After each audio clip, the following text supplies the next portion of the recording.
Welcome to the big show. Today we're talking about the subject that most people don't understand and get wrong, but we in a very ranty way are going to set it straight. We're going to set the record straight today on culture. What it is, how it works, and why you've misunderstood it for a very, very long time. Then there's a bunch of fun stuff in the news and much, much more coming up on this edition of Service Drive Revolution.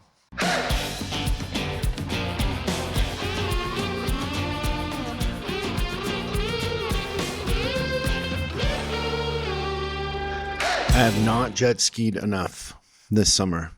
Last summer was a blast. This summer, how many times have I been jet skiing? Twice that I know of. Once. Just that one time? Will you count going and putting them in as jet skiing? I would assume you took a few laps, yes. No, I was just getting them started. Like that wasn't. Oh, that's a shame. I've had to cancel 2 times. Well, 3 now. 3 times. We do have a lot because going of on. all because of the leadership book. The leadership book is crazy. We had to rent a warehouse. Yeah, which is cool. My buddy bought 5 of them and picked them up today, and he was like, couldn't carry them because they're 12 pounds a piece. Yeah, That's 60 pounds a book. it's crazy. Yeah. I've gotten a lot of text messages from people. My favorite feedback for you is I'm having a hard time putting it down. I don't know if there's a better compliment. Like they just can't stop it.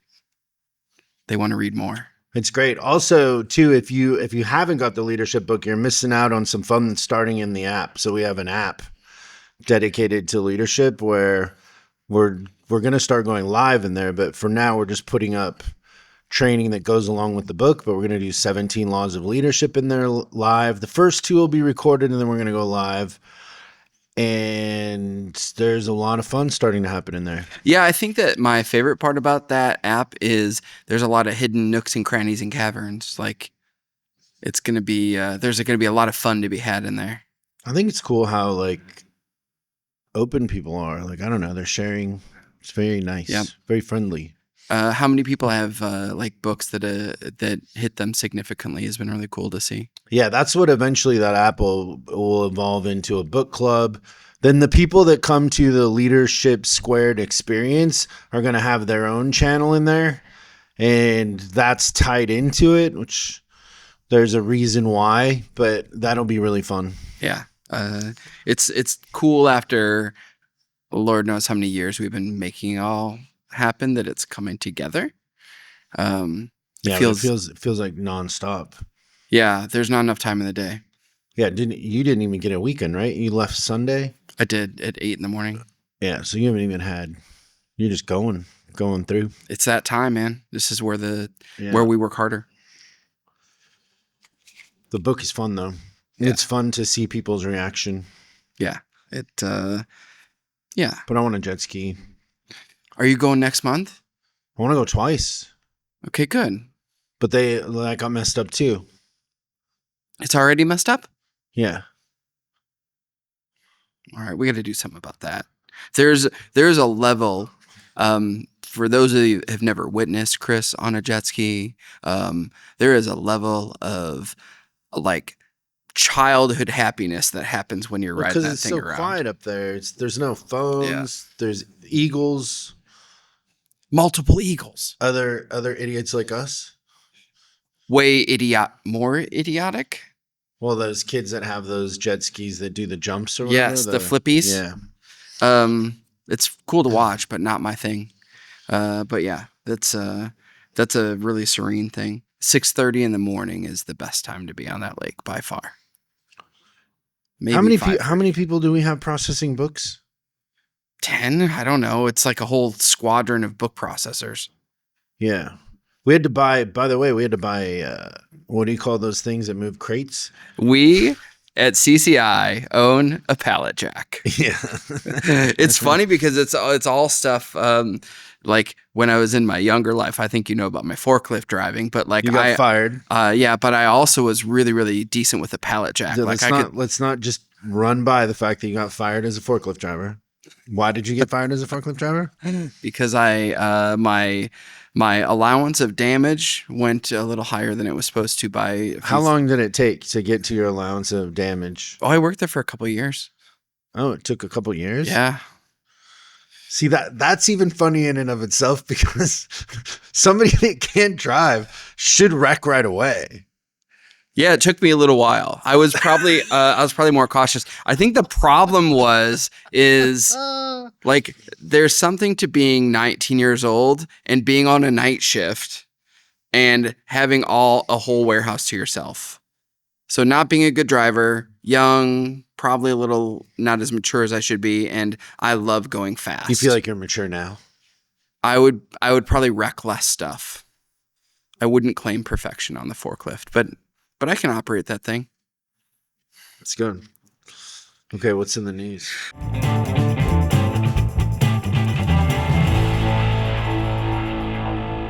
Okay, so we've got a lot of stuff to talk about today. So first is, I read this in the Bible. It's a sign of the apocalypse.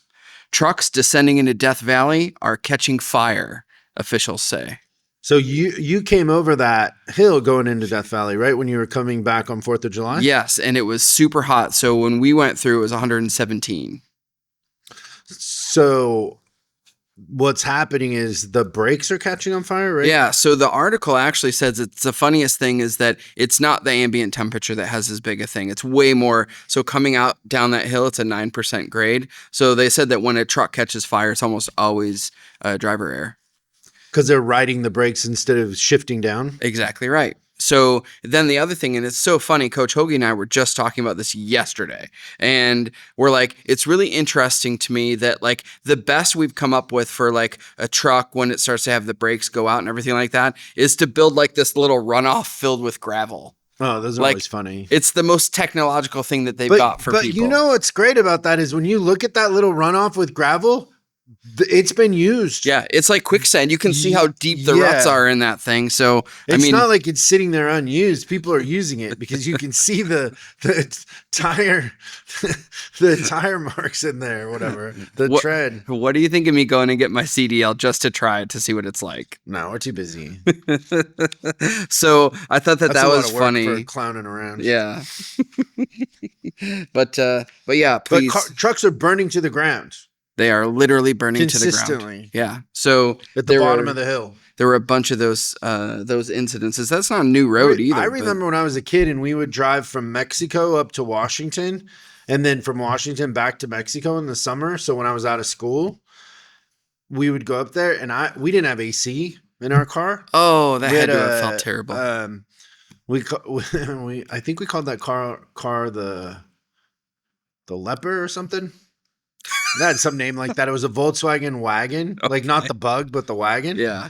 And the floorboard was plywood and no AC. And I remember as a kid just thinking like, when is this going to be over? Like you're just sweating for hours, drinking and hours gallons of water, and then have to go to the bathroom constantly.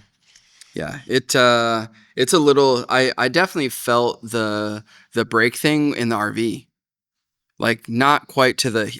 I think that's the thing is that the trucks, like they're just getting so heavy and there's so much cargo. And like, are you seeing those ones on the roads that have like 3 containers with them? Like, of course the brakes are going to be under a lot of stress going through that stuff because they're so heavy.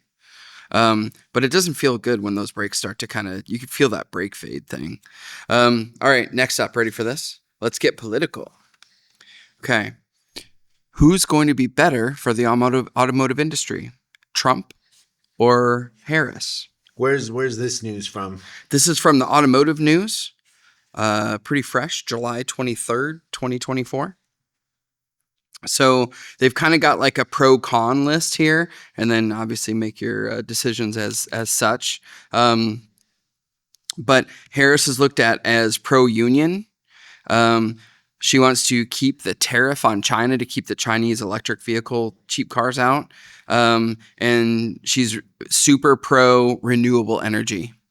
On the other side of the aisle, we have Trump, who is referred to as anti-union. He wants to keep tariffs high and really support American production. So all imports he wants tariffs on, but he definitely isn't letting China in either. And this is my favorite one. He vows to undo anything related to the climate change theory.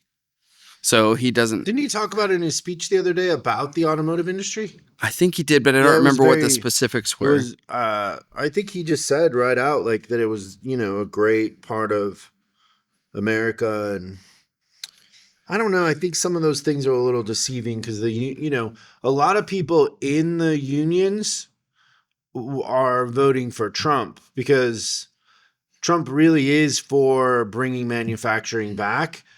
Saying that, previously Biden and then Harris are pro-union, they're pro-union leaders.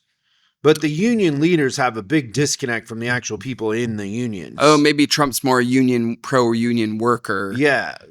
Versus Harris being Buden. And so I think that that's very deceiving because, the head of the union wants to control everything and they will donate to these political parties.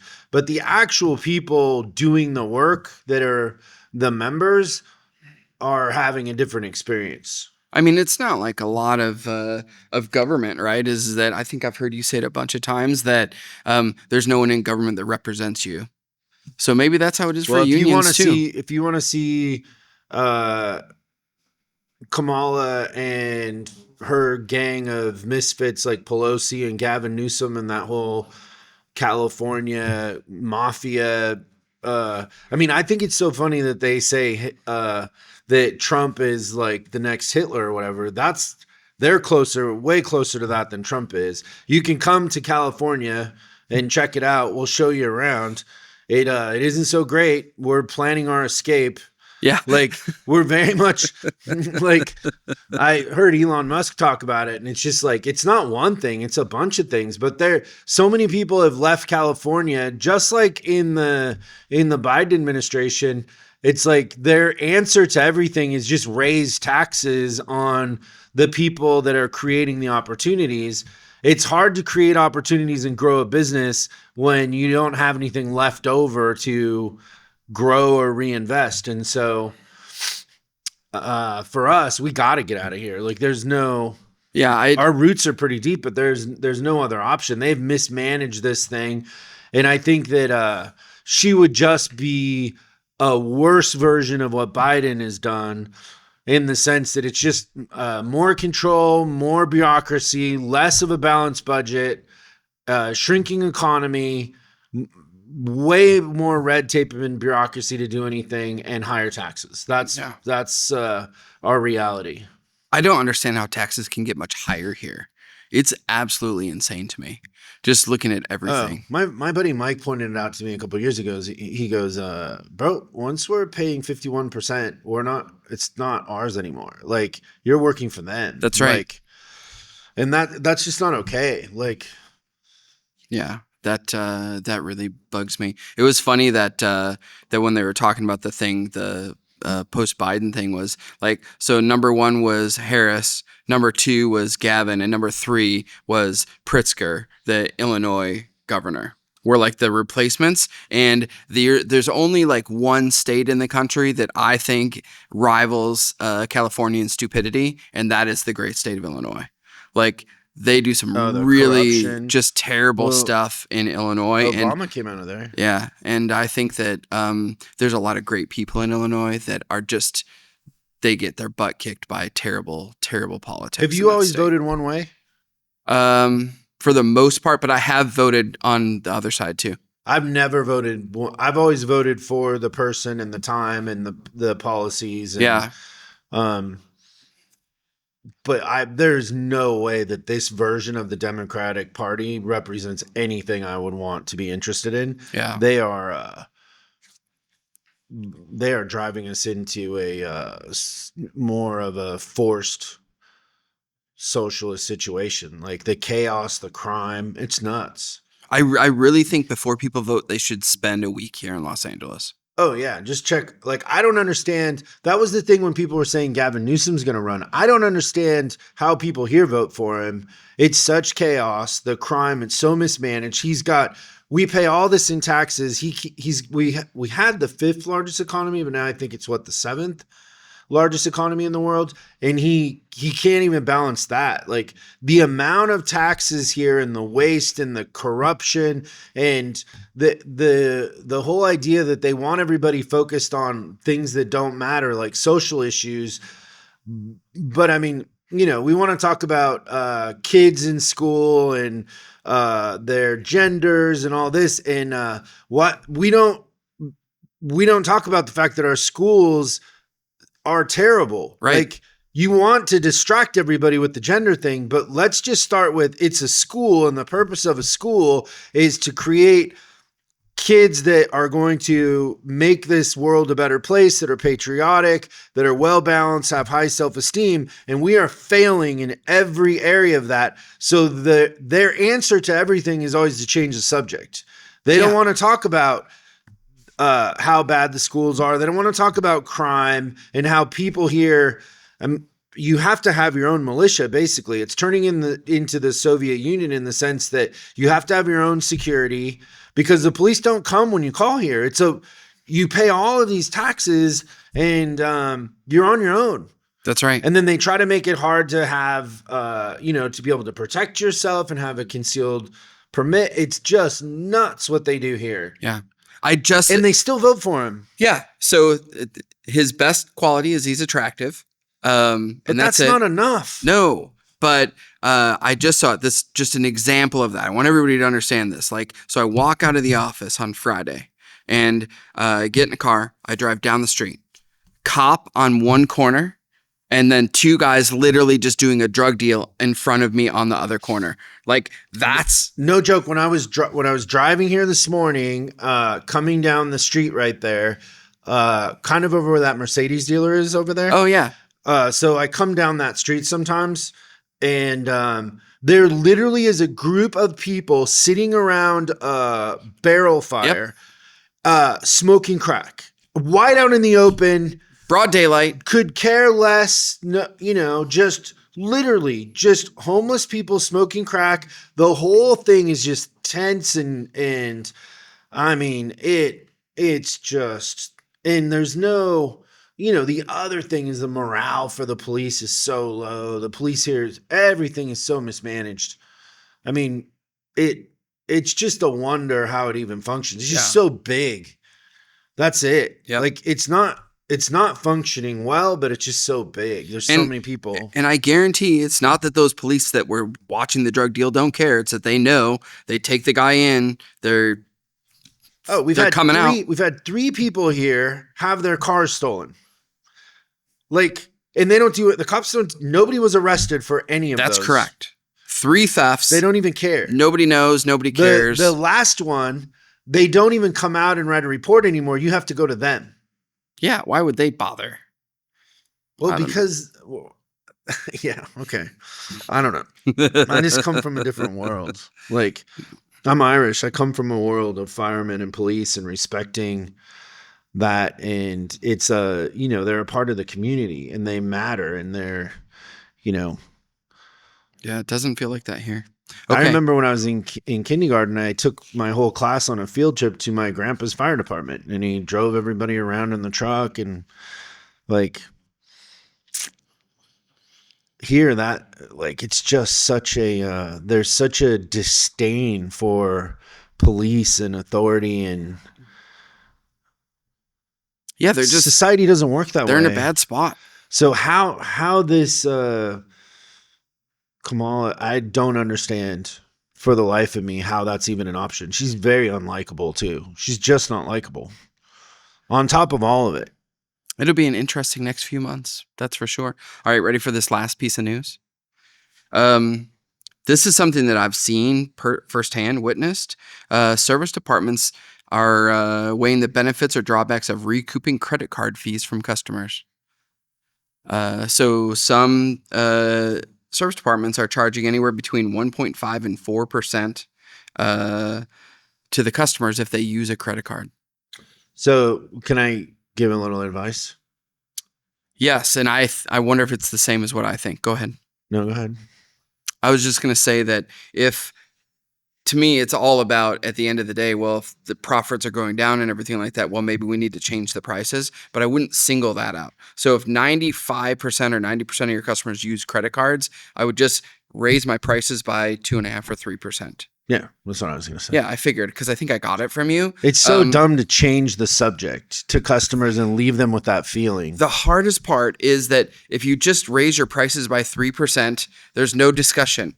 If you have a separate fee, They hate you. opens up a discussion. They hate you. Right? And I always think about that because we pay tons of money in credit card fees. And the thought of telling our customers that we would have a fee that they have to pay in addition, like, just never enters my mind. No, it does enter my mind for us to own our own bank. Oh, I'm all in. Right. Yeah. Like, that's the only other option. But to say to somebody, oh, well, if you pay with a credit card, it's this. And you're putting the focus in the wrong place. Yeah. And nobody, like, let's say somebody spends $1,000 and that $1,000 is $1,050. It isn't. Yeah. And I've seen advisors talk about shop supplies. They're not going to be much better talking about credit card fees. I saw somebody in here the other day that was here for the masterclass. The masterclass is what our new clients come to. It's like, we used to call it a boot camp. Now we call it a masterclass. I still call it a boot camp. Me too, sometimes. But I was looking at this guy's financial. He was killing it on shop supplies. Killing it. You can't do that in some states, but yeah, some it's illegal. But it's an opportunity. So that was in the news. Okay, let's talk about culture. Culture is a funny thing because this comes up all the time, and most people, I believe, don't understand what culture really means. So what is it that people think culture is at the end of the day? Okay, I'm going to give you like some of the most common things that I hear. And I would tell you that this is a question that I've been getting asked way more on strategy sessions or just kind of regular out interacting with the automotive community. So I feel like I've got a pretty good hand on the pulse, if you will, of what the sentiment is. So the first thing I hear is that we believe culture is that we all get along. Yeah. We're friends. The second is that all of our people are happy. Right. The third is people want to stay and work with us for a really long time. And the last thing is that good culture is we give people lots of time off. That they've always got that ability to have the work-life balance is a phrase I hear pretty regularly. How'd I do? Yeah, it's good. So that's what I believe that people are thinking when they're asking about culture. So yeah, it's all about the kumbaya hugs and kisses kind of thing. Yeah. So when you talk about culture, you pull the string and a bunch of other things come out with it in a sense. And so the one thing that you kind of have to understand is the people that are asking that question at the end of the day want to be liked more than they want to win. Okay. I mean, it's true. Like, so most of the time, those people aren't leaders. There's no leaders asking that question. That's not a leadership question. That's a how can everybody get along and like me question. Oh, when they say this kind of thing? Yeah. Yeah. So you're talking about somebody who's more focused on being liked than they are hitting a goal, right? Yeah. So if you have priorities and your priority is, let's say, just you want to be number one in CSI in your service department in the country for Honda. Okay? You want to be the highest CSI in the country for Honda. Now, how committed to that do you have to be before you stop wanting to be liked? You have to be all the way in. Okay, but what if you have a bunch of people who think that's a stupid idea? Well, either they have to believe that that's the idea or they have to go somewhere else. But if I want to be liked, so the question usually is asked like, well, my advisors aren't happy, or how do I make my techs happy, or how did we get along, or whatever it is, Yeah. right? All of those questions foreshadow the lack of a true North Star goal that we're trying to hit. Yeah. I should also say this too. So that's kind of one thing I've noticed too, is when people are asking about culture, sometimes they're asking questions that they don't think is culture, but it is, right? So the most common thing, and I've heard you talk about this a lot, is I can't get my people to do X or Y. Is really a culture conversation, right? At the end of the day, but they don't perceive it as that. Yeah, true. So, and that has more to do with your boundaries. So on one side, if you're asking that question, you want to be liked more than you want to win. You don't have a clear purpose or goal that you're really committed to, an outcome that you're committed to. So you're trying to just be liked. In a sense, it's more important to you to be liked than to win. The second one is you don't have any sort of authority or boundaries. Once again, what I'm saying is, I mean, this is a lot of what the leadership book is about, because the thing that drives me crazy is that all this leadership training out there is not telling the truth of what it is to be a leader. Like, that's not leadership. That's barely management. It's not even management in a sense. Like, I have a family, right? I have a pretty big family. You're Irish, of course. How well do you think everybody in my family gets along?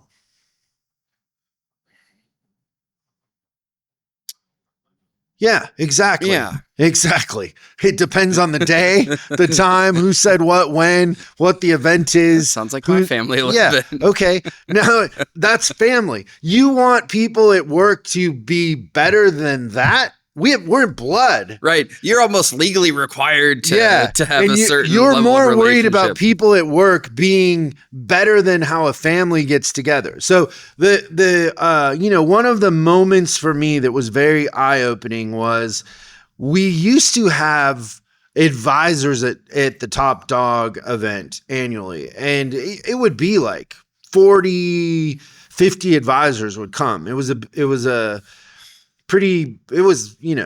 big chunk of the room. We don't do that anymore. I don't know how we got away from it, but no, but I definitely remember having an advisor at one that had 40 advisors at it. And we had activities, the whole thing. There was one at the Hard Rock in San Diego that we had. And I remember all the top advisors were there, right? And I just remember looking at them. And I was like, if I sent, we're talking about the top advisors, they have incredible CSI. Some of those advisors had CSI that you wouldn't believe the numbers, like perfect for like 80 surveys and perfect month in and month out. Didn't Jimmy have a guy that went like 9 months without a bad survey? That's what I'm saying. And and there were a bunch of them trying to beat him. And then there were advisors in there doing $400,000 a month in parts. Like, there were some incredible advisors in that room. And I remember thinking, if I sent any of those advisors to interview somewhere, they wouldn't get hired. They weren't super likable. Yeah. Their customers liked them, but they weren't extroverts in any way. They were awkward. Yeah. They dressed awkward. They looked awkward. They were awkward around other advisors. Like, it wasn't super comfortable. Yeah. But they worked really hard and they were really good at what they did. But nobody, like, in any situation that I've been in, and I've been around some high performing companies, I've ran high performing companies, nobody ever talked about being happy. Nobody ever talked about getting along. Oh, yeah, that's interesting. We were too busy talking about where the edge was. Right. And who was doing what and where we could have done better. And what, high performers aren't, I always say this, you can't make somebody happy. Like, you can't make somebody happy. When somebody says, well, my culture and my people aren't happy, they're not happy because you don't have a clear goal or a clear outcome. And when you do finally develop that, they then are probably going to tell you they don't share the same outcome. And you were trying to make somebody happy that doesn't want to perform. Right. Performers are a different group. Like, think about F1 a couple weeks ago. Did you see Max crashed into what's his name, the Mercedes guy? Laird? No, the guy that works out at my gym. Lewis? Lewis. Yep. Crashed. Lewis and him crashed. Lewis kind of whatever. But even the McLaren guys that won, they were all yelling over the radio. They were complaining. They wanted a better strategy. They were looking for that edge. That's what performers are like. Right. A lot of times, as you're learning and becoming a leader, you have to learn a different skill set to manage high performers. They're different. It's different. If you're trying to start a church, I get that maybe is, Janet didn't bring anything for the bake sale. I don't know, but that isn't what we're trying to do. That's right. If we're trying to create an incredible customer experience and be profitable in the process, culture is about law and order and performance. It is not about everybody being happy. It is not about you being liked. It is not about being comfortable. It's none of that. It's about seeing what you're capable of and pushing things beyond what you're currently doing. And there's a lot of people out there that don't want to be a part of that. And you get distracted by your need to be liked, your need for everybody to get along. It's like, I don't feel like we're pushing a sales process far enough if salespeople aren't bumping into each other. Yeah, that's a good point. Like, can you imagine a sales department where people aren't getting each other's ups or that's just a part of it. Right. And it's a good sign. Yeah. So what I wrote down here is that what good culture is it's a clarity of a departmental mission. Norms or rules. It's almost just basically an expanded version of law and order, but norms, values, behaviors, and then just a true focus on results. I didn't write happiness in there anywhere. No, it doesn't. It's not about being happy. Happiness changes from moment to moment. There's this thing I've been hearing a lot lately too that just drives me absolutely bananas. Can you tell? Yeah. It's people saying they need to learn how to love themselves. What does that mean? Yeah, they don't even know what love. You ask them, you go, well, what is love? And then they don't know. And you're like, why don't you just try to like yourself? Like, love yourself. That could change from moment.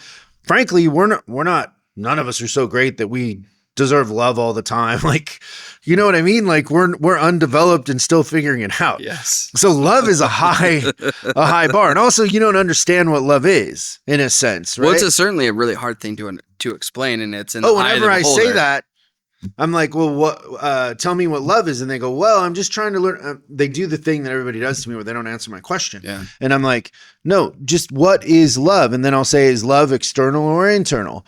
And they don't understand that we have this like, Cinderella idea of what love is, but most of the time, even in a marriage, like year 4 isn't like year 1. No, the feelings or emotions change. Yeah. So what do you want to do? adjust. You want to be a friend. You want to like the person that you're married to. You want to be their friend. You want to care about them. I think it's the same thing with yourself. Is you just need to like yourself. Yeah. You need to care about yourself. But love is a bar way too high based on feelings. It could change in the moment. Well, don't you think that whole thing also leads into like perfectionism, right? So I'm with you 100%. Like, if you like yourself, then you're also willing to give yourself a pass because you're not going to be perfect, right? We are inevitably will screw things up. And if we don't, we're not getting better anyways. But I think if you say, I love myself, then you put yourself to this thing where you can't make a mistake, which is just an absolute recipe for disaster. Well, also a lot of the times the people that are saying they try to love themselves hate themselves. You hate yourself and now you're trying to love yourself. And that's too big of a jump to make. Neither one of them are healthy. You need to root for yourself. You need to prioritize yourself. You need to like yourself. But if you loved yourself, like, that's unbearable, honestly. I mean, imagine. Right. We're not so great. Nobody's that great. I'm just setting my bar. I want to look good naked. That's it. Well, I don't know what to do with that. Let her ride. Let her ride. What an image. So sorry about that.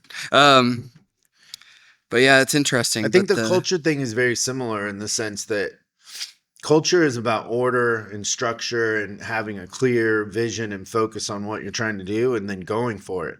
And people will come and go, they'll join, they won't join, they won't be able to make it, they won't, they won't come and go to war with you. But yeah. it really is about going to war. Yeah, and I think that one of my favorite things that people believe that I think I said it is that people stay forever. And there's too many times that I'll talk to people and they'll be like, I've had this person for 35 years and it's too long. But the truth is I think that people do naturally kind of come and go. I think that also you'll redefine your bar, right? So maybe what worked for, just even talking about us, what worked for us 6 years ago, that's a very different level than what we're at right now, right? So it'd just be natural. Like, Well, it's a different level than it'll be a year from now. And 2 years and 5 years and everything like that. So it would be ridiculous to assume that everybody has that kind of desire. And then the thing that I think that comes along with really positive culture is a really strong understanding of the amount of sacrifice it takes to get to the results. I would say too, like I've talked about this to everybody, but you kind of understand this firsthand is one of the things that we do here is we practice change. We stress test the system. We see what we're capable of. We make mistakes and eat our lunch. But we're in no way sitting around happy with the situation that we're in. And it's interesting in a lot of service departments and dealerships, frankly. Like the egos are unbearable in a lot of ways because the car business, in a sense, is you're babysitting a system that was created by Henry Ford and a bunch of other people 100 years ago. There's nothing groundbreaking that if you think video inspections is groundbreaking, you should have seen how great it was with paper. Like you're like it's just not. You know what I mean? It's ridiculous that it's just the same bar thing. Is so low, and then what we do in that system is we build everything just to get by and maintain. We're not trying to create an environment where customers want to hang out. Like I was talking to somebody, a Harley guy. They're trying to figure out how to start a club where people want to come smoke cigars and hang out and barbecue, and it's a lifestyle.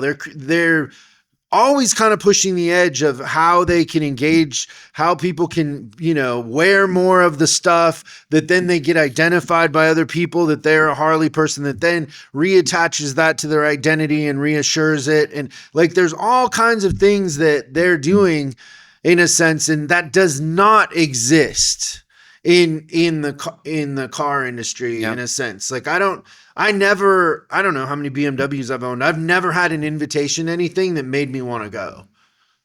You know who I do think they're not great at it yet, but they're getting there. Porsche's trying to do that. They're really trying to get out there, and because I'm on their mailing list because of the Macan thing. But they're trying to give their owners some experiences. I mean, they got that place out there that's off of the 405 that is always got cars at it. But I would just contend that isn't like the one thing I know about running a BMW dealership is that most of the people that buy an M don't go to those cars never see the track. Yeah. And so Porsche has a track and they'll invite you to the track, but I don't want to go to the track. I want to hang out with cool people and have conversations with people about things that matter. Well, and they're not creating an environment for that. Yeah, but that is something that you did really well, right? Because didn't you say that you were doing wine tastings and concerts and like the dealership was a place to go? That's something I think that. But I've never heard of anybody doing that to that degree before or since. Yeah, that's true. I do think that that's a thing that like when we had an opportunity, maybe we still do, is to embrace EV is that a dealership could become a really cool social place while people charge their cars. Like that was one of the first things I've seen in a long time that's like a way to change the way that business is done. And I think that people just were so scared of the change that they went the other way. Well, I mean, think about the clubs that I'm a member of here, right? So I'm a member of a cigar club, the Havana Room. Yep. I'm a member, and that's very exclusive. Like somebody has to die for you to get in there. I'm a member of Soho House. That's less exclusive, but still something. But it's got notoriety to it. People you know have that to it's have a people special- invite you in Yeah. or whatever. And then looking at houses in Vegas, like one of the quickest ways to make friends there would be to buy a house inside of a golf course country club. And that's in abundance there, right? That's right. And so there's no car dealers or manufacturers doing that to the degree that it would affect the people that have money that are influential that I've seen. Like not Rolls Royce, not Bentley, not Ferrari, not BMW, not Mercedes, not Land Rover. Like I have a Land Rover. I don't get anything from them ever. That's interesting. Their emails are about buying a car. That's it. It's all about the commodity. It's not about the lifestyle and any sort of any community whatsoever. Which Rover would be so easy to build a community. Oh, I think. And what an Especially affluent community. The amount of people that would want to sponsor or partner with you on stuff. That's the it'd be thing too really that they cool. don't understand is like if you had a club here and one in Manhattan, like that's how the Havana Room is. It's like here, Manhattan. Everybody that had a Land Rover nationwide when they came to California or went to New York, they'd want to stop into that club, right? Like, Yeah. And they would buy a day pass or whatever it is, kind of like at airports. Like there's certain clubs you can get into with your Amex and you feel exclusive and that sort of thing. None of that. Yeah. It's super interesting. Disappointing. Culture, folks. Yeah. Let's all get along. I love hugs. So funny. It is funny though. You practice culture. I believe that. Every day, I think you have to. Yeah. It's good. Well, thanks for hanging out with us and letting us rant. We appreciate it. This was a ranty episode, wasn't it? It was. I'm fired up. You caught me at the end of the day. Anything else before we go? No, let's do this thing. We'll see you next time on Service Drive Revolution. Thanks so much for watching this episode of Service Drive Revolution. We're uploading new stuff every day, so make sure you subscribe and click the bell icon so you don't miss out. If you have a question you'd like us to answer on the show, call 8333-ASK-SDR and we'll answer your question on the show. That's 8333-ASK-SDR. For special deals on our books and training, head over to offers.chriscollinsinc.com. Now that's offers.chriscollinsinc.com. I'm Chris Collins, and I'll see you in the next video.